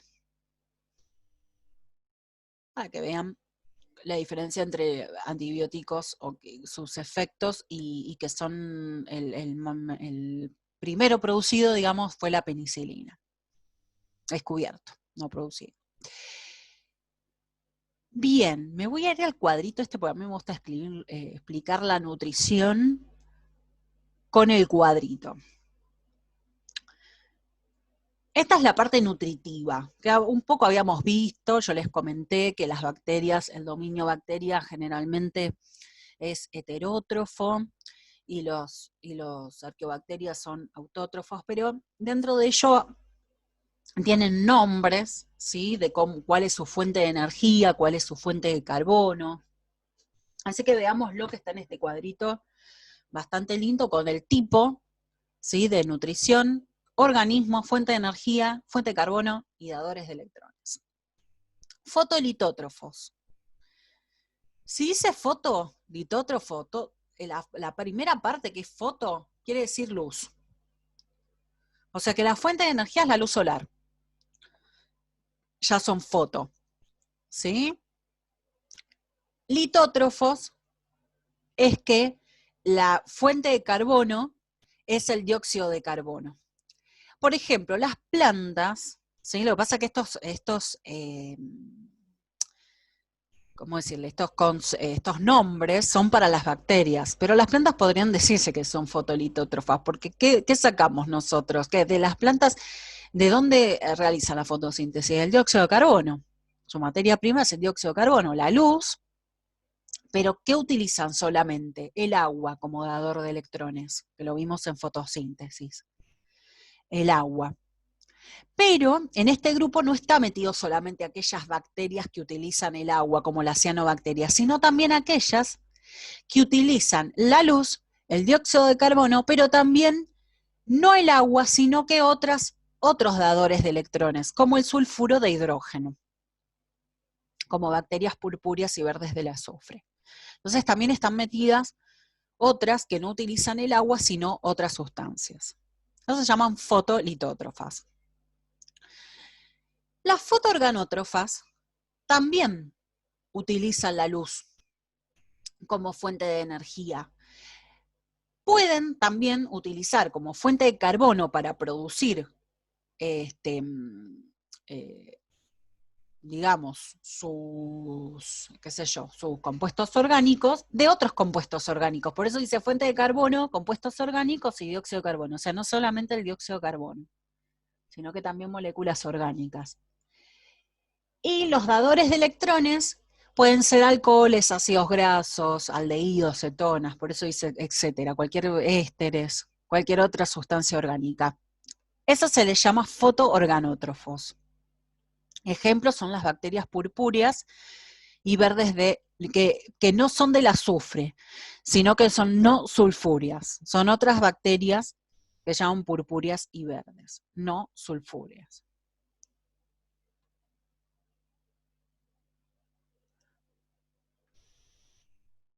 Bien. Quimiolitótrofos.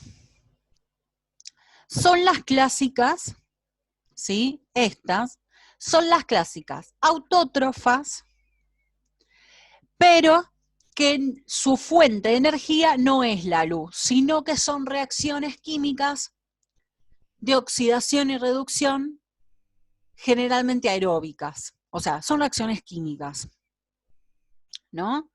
Y de ahí realizan, ¿sí? De ahí producen compuestos orgánicos, pero no a partir de la luz solar, sino que de otras reacciones químicas que utilizan como materia prima el dióxido de carbono y dadores de electrones con el dióxido de carbono con hidrógeno, con amoníaco, dióxido de nitrógeno, sulfuro de hidrógeno, etc. Miren, hasta metano tiene. Estas son las arqueobacterias. La mayoría de las arqueobacterias son quimiolitótrofas, porque utilizan todas esas sustancias. Por ejemplo, las metanógenas son las que utilizan metano, que es carbono y hidrógeno 4. ¿Ves que dice arquea hipertermófilas del azufre? Pueden utilizar sulfuro de hidrógeno o azufre, metanógenas, bueno, la que les comentaba recién, bacterias del hidrógeno, ¿ven? Porque utiliza hidrógeno, del hierro, del amoníaco, nitrificantes, carboxibacterias, bueno. Carboxibacterias son las que utilizan dióxido de carbono más monóxido de carbono. Bueno, etcétera. Son las autótrofas, pero sin luz. Dame, las anteriores eran con luz. Y las quimiorganótrofas, ¿cuáles son? Las heterótrofas. La mayoría de las bacterias. Heterótrofa, en vez de decirle heterótrofa, le decimos quimiorganótrofas. Son reacciones químicas, tienen de oxidación aeróbicas, anaerobias y todas óxidos reducción, de donde sacan la energía de compuestos orgánicos, ¿sí? Y los dadores de electrones, o sea, los reactivos, los agentes oxidantes y reductores de todas las reacciones son los mismos compuestos orgánicos. De acá sacan la energía. Entonces tienen estos 4 mecanismos de nutrición de las bacterias.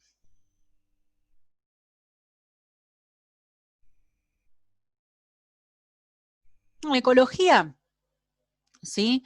Es que, digamos, la función de las bacterias en ecología, lo importante es que hay muchas que son procariotas, obviamente, perdón, que no sé qué dije, son todas procariotas, sí, obviamente que son procariotas, pero algunas son autótrofas, que realizan la fotosíntesis, como vimos recién, entonces van a integrar lo que se llama el fitoplancton, que es en realidad el mayor productor de oxígeno en el planeta, ¿sí? El fitoplancton. Y son productoras ellas. Pero hay bacterias que son descomponedoras, porque son lo que vimos acá, bien quimiorganótrofas. Entonces van a entrar en ecología como descomponedoras, ¿sí? Y ellas permiten que el ciclo de la materia sea un ciclo, digamos, como que se vuelva a regenerar, se vuelva a aprovechar el ciclo de la materia. Y ahí tenés el ciclo del dióxido de carbono, el ciclo del carbono, el ciclo del nitrógeno, el ciclo, ¿sí?, de cualquier compuesto, el fósforo, del nitrógeno. porque gracias a ellas la materia orgánica vuelve a absorberse por los productores. Entonces, en eso es importante las bacterias en la ecología. Profe, Sí. el fitoplancton ese, ¿es Hey. protista? ¿Puede ser? ¿O no? Mira, es como que puede estar compuesto por dos cosas. Puede estar compuesto por estas bacterias que hacen la fotosíntesis, pero en su gran mayoría está compuesto por eucariotas unicelulares y algas, que son protistas. Uh-huh. No es un... No, es un es muy organismo variado el solo. fitoplancton. Sí, es como muy variado. No es que es una especie nada más de alga, no, es como muy ahí variado. Son todas aquellas individuos unicelulares que hacen la fotosíntesis, para decirlo de alguna manera. Entonces ahí puedes tener bacterias, puedes tener protistas, ¿sí? Pero son unicelulares que realizan la fotosíntesis. Obviamente que como la gran mayoría van a ser protistas, porque son los que mayores hacen unicelulares que hacen la fotosíntesis. No hay tantas bacterias que sean fotosintéticas. Y es el principal alimento de los animales marinos, pero también producen mucho oxígeno del planeta, casi el 90%, 99% del oxígeno.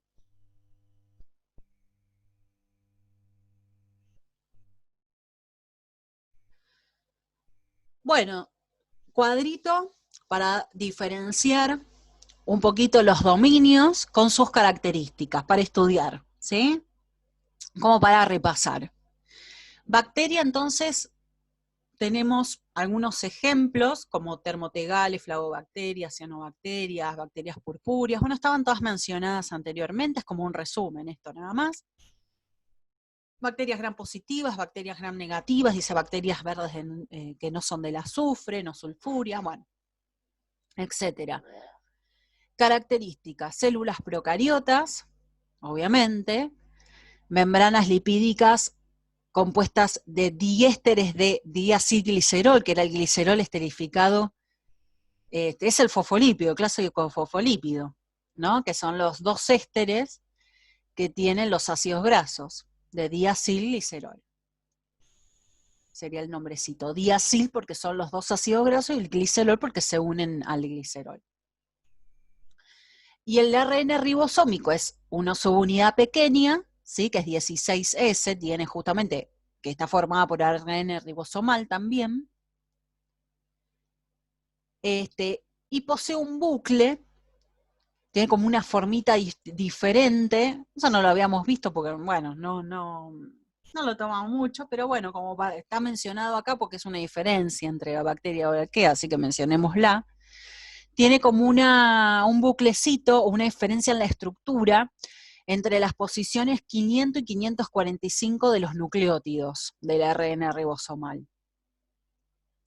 Ese ribosoma. Así que bueno, tiene una diferencia con la arquea. Si ustedes ven, los bucles están en la posición 180 y 197 y en la 405 y 498. No creo que les vayan a tomar eso, es como muy, muy específico, pero es una diferencia de Arcbactea y Arqueobacteria entre los dos ribosomas, en realidad. Arqueobacteria tienen Pyrodictium, Thermoproteus, termococales, metanobacterias, metanomicrobiales, halófilos extremos. Bueno, procariotas, acuérdense, estos sí. Yo creo que la que más le puede llegar a tomar es la que la membrana lipídica, esa es la gran diferencia, ¿no? Que la membrana lipídica está compuesta de diéteres de glicerol isoprenoides, que es la diferencia que habíamos visto. Y tetraéteres de diglicerol. O sea, son éteres, no son ésteres de isoprenoides. Y después, bueno, la diferencia con el ribosoma. Y eucaria, bueno, son todos los individuos de los 4 reinos, tienen célula eucariota, las membranas lipídicas es la misma que bacteria, diésteres de acilglicerol, los fosfolípidos como los vimos, y ven que el ARN ribosómico es más grande, tiene un mayor tamaño, la subunidad pequeña, por ejemplo, es de 18S, y hay un buclecito, una estructura, entre las posiciones 585 y 655. Ven que todo ahí es como una diferencia entre los ribosomas de las tres. Esto es importante, enfermedades causadas por bacterias, no los síntomas que producen, no les van a preguntar, pero sí las diferencias entre enfermedades causadas tal vez por virus y por bacterias y por animales, así que por eucaria, digamos, así que hay que diferenciarlas. Si ustedes después quieren saber los síntomas o las enfermedades, lo buscan, están en todos los libros, todo el Google, o sea, en todos lados van a ver explicaciones de estas enfermedades, así que en eso quedan ustedes. Para que se acuerden mejor, por ahí a veces está bueno mirarlas, buscarlas, porque así después se acuerdan, ¿no es cierto?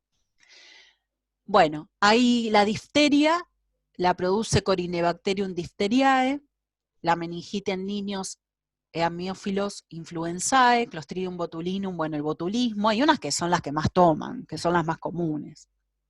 Clostridium tetani tétanos, bueno, son estas, por ejemplo, Neisseria meningitis, la meningitis, Clostridium perfringens, que es una gran gangrena, Neisseria gonorrhoeae, la gonorrea, Escherichia coli, bueno, las diarreas e infecciones urinarias también, ¿sí? Puede producir infecciones urinarias, o el síndrome urémico hemolítico en los niños.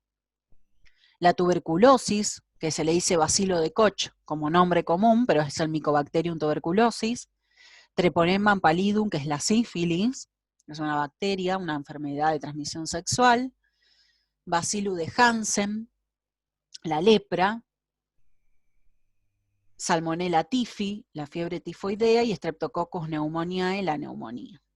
¿Sí? Esas son como unas comunes que les pueden llegar a tomar. Bacterias comunes con sus enfermedades. Muy bien. Bien, y acá viene todo el tema de los virus, que ahora vamos a empezar, pero no sé si me va a alcanzar el tiempo, pero bueno, yo empiezo. Empiezo con el tema de virus. Los virus no son seres vivos, por lo que no los vamos a encontrar en ninguno de los tres dominios. Ni arquea, ni bacteria, ni nada. ¿Por qué no se lo define como seres vivos? Porque primero no están conformados por células, no son células. Y después que necesitan sí o sí para cumplir su dogma de la biología, poder transformar ARN y después producir proteínas, necesitan una célula. No tienen su propia producción de proteínas. Ese que estamos viendo ahí, que parece un, ¿cómo se llama? Como si fuera un alien, es un bacteriófago. No hay así que infecte animales o plantas. Este infecta bacterias. Está formado por una cabeza, un cuello, una cola, es todo proteínas, que se le denomina cápside, o cápsida de fibras de la cola, etcétera, pero lo que tiene internamente es una molécula de ADN, que es el ácido nucleico. Hay otros virus que tienen ARN.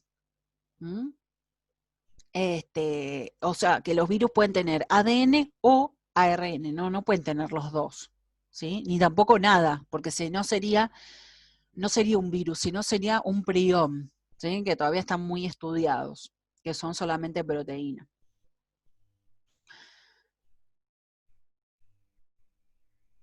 Me adelanto un cachito, pues están explicados los dibujitos directamente, así que me voy a los dibujitos.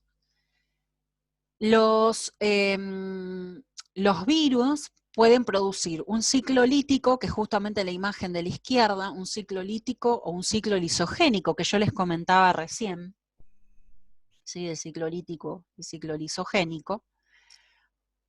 El ciclo lítico es cuando acá está con el bacteriófago, pero puede ser también una bacteria de una célula animal, inyecta su ADN, ¿sí?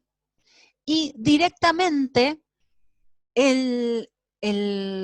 digamos que la célula, en vez de copiar la información de su propio cromosoma, empieza a copiar la información del ADN, ¿sí? Modifica de tal forma que copia la información.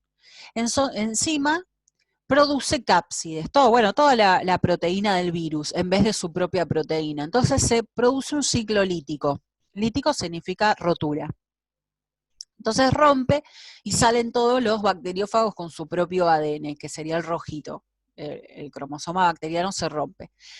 Pero puede originar, todo dependiendo del virus, un ciclo lisogénico. Significa que se incorpora dentro del cromosoma bacteriano. Entonces las células se pueden multiplicar y podemos tener todas bacterias con un cromosoma que proviene de un virus y el cromosoma bacteriano, hasta que puede llegar un momento que el mismo ADN rompe a toda la estructura, o sea, lo va a pasar a un ciclo lítico y puede llegar a romper a la célula, produciendo más virus. Entonces hay dos ciclos, un ciclo lítico y un ciclo lisogénico.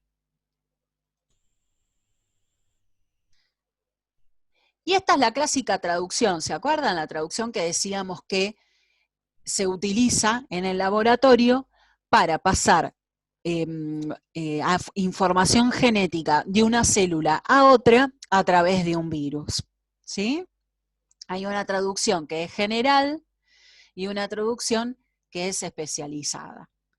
La traducción general, ven que acá en el dibujito se ve re bien, porque Curtis te hace unos dibujos, es de Curtis, te hace unos dibujos que vos mirando el dibujo entendés todo. Acá tenemos el bacteriófago con su cromosoma rojito, sería, bueno, y la bacteria con su cromosoma azul. Entonces ven que el virus inyecta en sí y inicia en un ciclo lítico, que el DNA bacteriano se rompe. Entonces hay fragmentos que quedan dentro de la cápside de la bacteria, que quedan dentro de la cápside del virus, otros con su cromosoma del virus propio, ¿no? Entonces rompe todo lo que es la célula y se liberan virus con el cromosoma bacteriano de la otra bacteria y cromosomas virales. Entonces hay una nueva bacteria que aparece acá con su cromosoma verde y ese virus con el cromosoma bacteriano se inyecta. Entonces acá queda una bacteria y a eso se inicia un ciclo lisogénico y queda una bacteria con el cromosoma de, tal vez no todo, pero un pedacito de la célula de anterior, de la célula azul. Entonces ven cómo es una traducción donde esa bacteria ahora va a tener fenotipo también de la célula anterior. Es una traducción. Y hay una traducción especializada, en realidad es parecida, que pasa lo mismo acá. Entonces, se activa, en vez de activarse el ciclo lítico, se activa el ciclo lisogénico, ¿no es cierto? El ADN viral se incorpora al cromosoma bacteriano. Entonces, al establecerse después el ciclo lítico, el ADN viral incorpora material bacteriano y también, como se ve, una parte del virus. Entonces la célula queda, una nueva célula, queda con una información de bacteria y de virus, que es dos diferencias de traducción. Entonces también se pueden incorporar fragmentos de virus a células. Profe, pero esas bacterias después se mueren. No, estas no. Estas no. Estas puede llegar a generar un ciclo lítico porque tiene un fragmento de virus. Pero esta no. Igualmente no. Se dice que ya no, porque es un proceso que en la traducción generalmente ya no genera un ciclo lítico, pero podría llegarlo a hacer porque tiene fragmentos. En realidad dice que todas las células eucariotas tienen fragmentos de genes que han sido de virus. hasta han descubierto no sé cuántos genes que tenemos los seres humanos que provienen de virus, pero antiquísimos. Y ya los tenemos como propios, pero eran de virus, que quedaron en un ciclo lisogénico para toda la vida.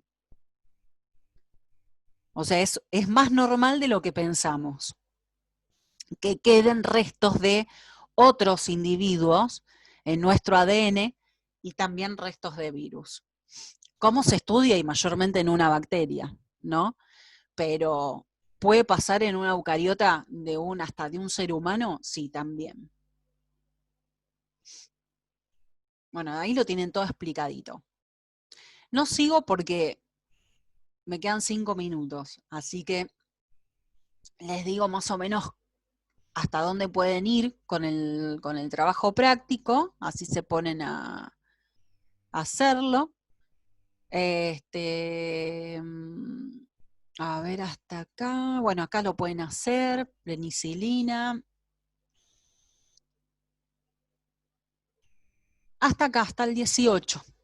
¿Sí? Hasta el 18, pues después empieza con ya virus más específicamente. Pueden animarse a hacer un poquito más, pero bueno, yo creo que con el 18 está bien.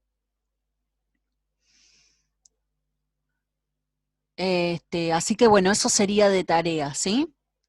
Y bueno, y todo lo anterior hay que, como siempre les digo, todo lo anterior, todas las evaluaciones anteriores, etcétera. Cualquier pregunta, me la hacen. Después, Antonella, ya te reviso lo que vos me mandaste.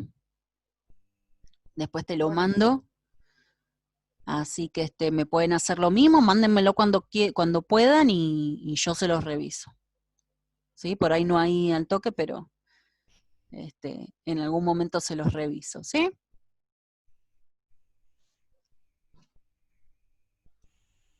Bueno, chica, entonces eso es todo. Nos vemos el lunes con química, ¿sí? Un beso grande. Bueno, profe. Chao, profe. Chau, chau. Chao.